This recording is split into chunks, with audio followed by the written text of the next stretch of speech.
اعوذ باللہ من الشیطان الرجیم، بسم اللہ الرحمن الرحیم۔ السلام علیکم نائنتھ کلاس، کیسے ہیں سب بچے؟ اللہ تعالیٰ آپ کو ہنستا مسکراتا رکھے، زندگی میں کامیاب و کامران کرے۔ جی بچوں، آج ہم ترجمۃ القرآن میں سورۃ الشعراء اس کی ریڈنگ کریں گے۔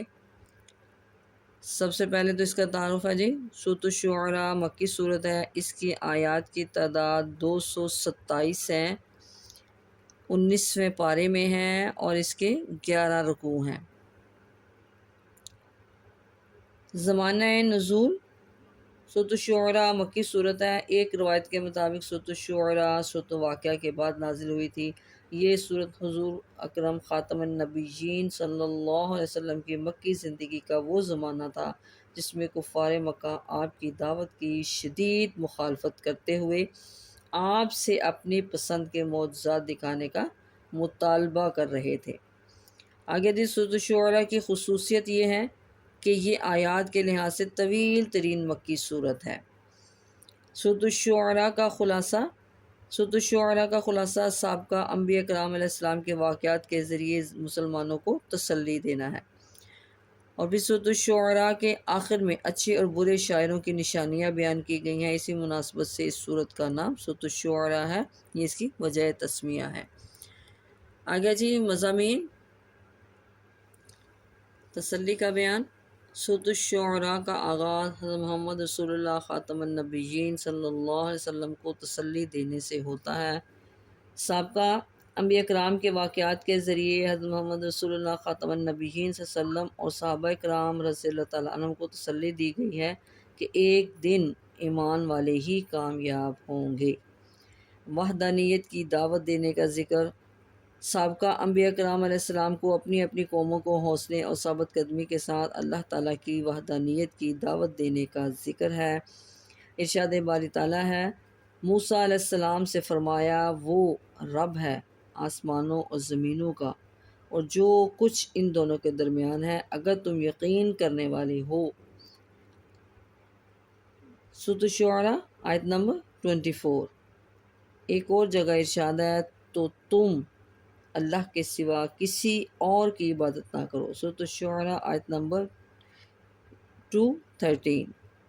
رسالت کا بیان۔ اس مبارک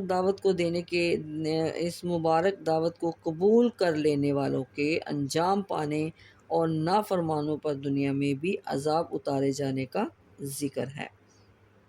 ارشاد باری تعالیٰ ہے، تو اللہ کے ساتھ کسی اور معبود کی عبادت نہ کرو، ورنہ تم بھی عذاب پانے والوں میں سے ہو جاؤ گے۔ اے نبی خاتم النبیین صلی اللہ علیہ وآلہ وسلم، اپنے قریبی رشتہ داروں کو ڈرائیے اور اپنی رحمت کا بازو جھکائیے ان کے لیے جو ایمان والوں میں سے آپ کی پیروی کریں۔ سورۃ الشعراء آیت نمبر 215۔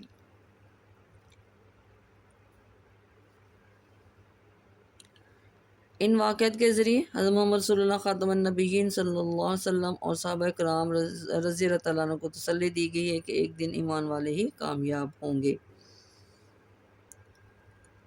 مقام عبرت۔ مشرکین مکہ اور دوسرے نافرمانوں کو متوجہ کیا گیا ہے کہ وہ نافرمان قوموں کے دردناک انجام سے خبردار ہو کر اپنی اصلاح کر لیں۔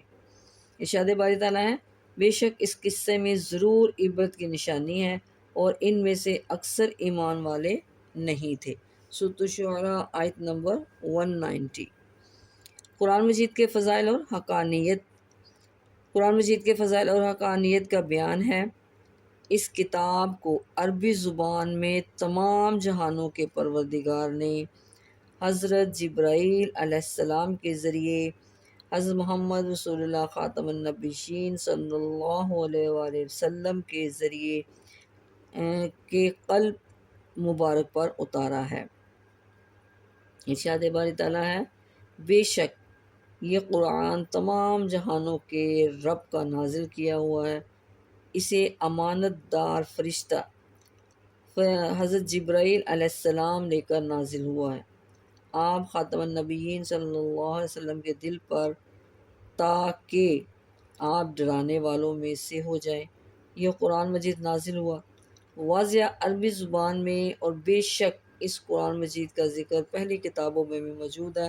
سورۃ الشعراء آیت نمبر 192 اور 196۔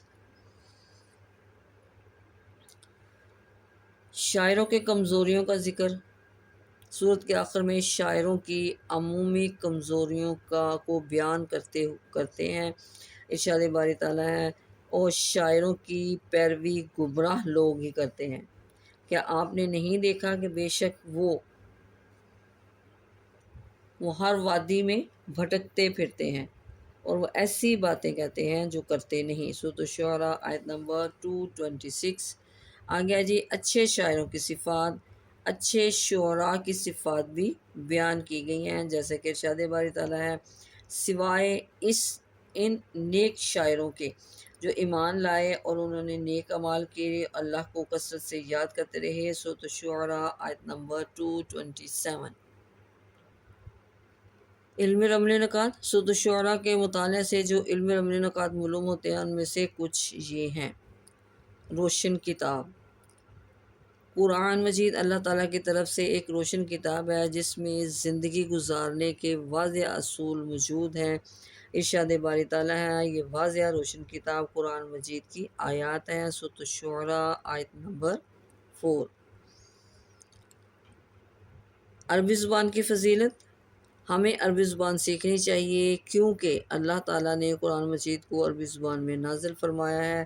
ارشاد باری تعالیٰ ہے، یہ قرآن مجید نازل ہوا ہے واضح عربی زبان میں، اور بے شک اس قرآن مجید کا ذکر پہلی کتابوں میں موجود ہے۔ سورۃ الشعراء آیت نمبر 194۔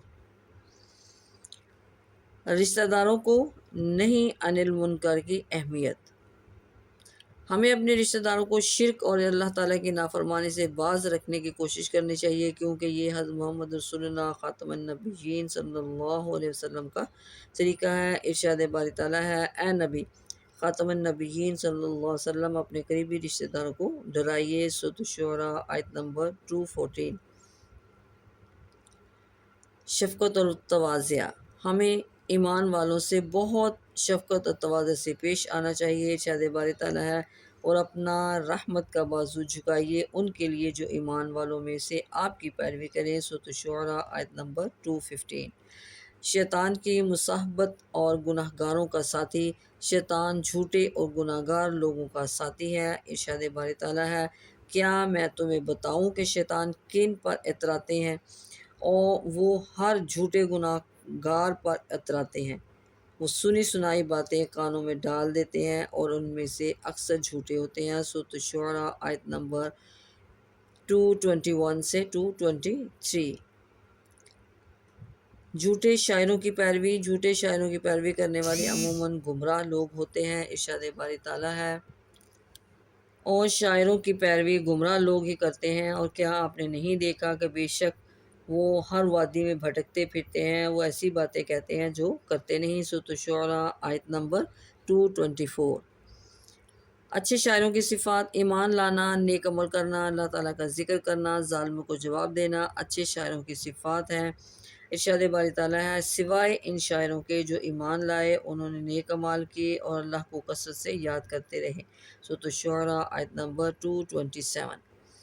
آگیا جی، حدیث نبی خاتم النبیین صلی اللہ علیہ وسلم، حضرت محمد رسول اللہ خاتم النبیین صلی اللہ علیہ وسلم نے فرمایا، ان من الشعر حکما، بعض اشعار میں حکمت اور دانائی کی باتیں ہوتی ہیں۔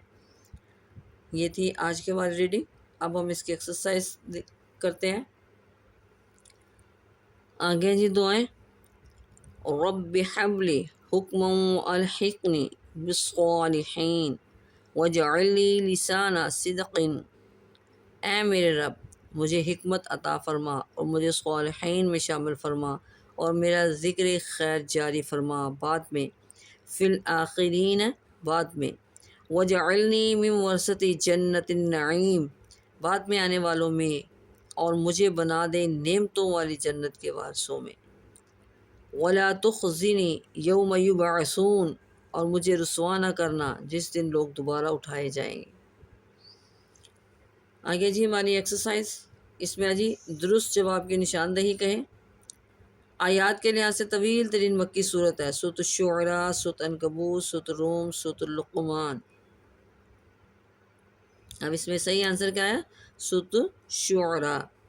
سورۃ الشعراء کے آخر میں صفات بیان کی گئی ہیں، فرشتوں کی، علماء کی، حکمرانوں کی، شاعروں کی۔ اب اس میں صحیح آنسر کیا آیا؟ شاعروں کی۔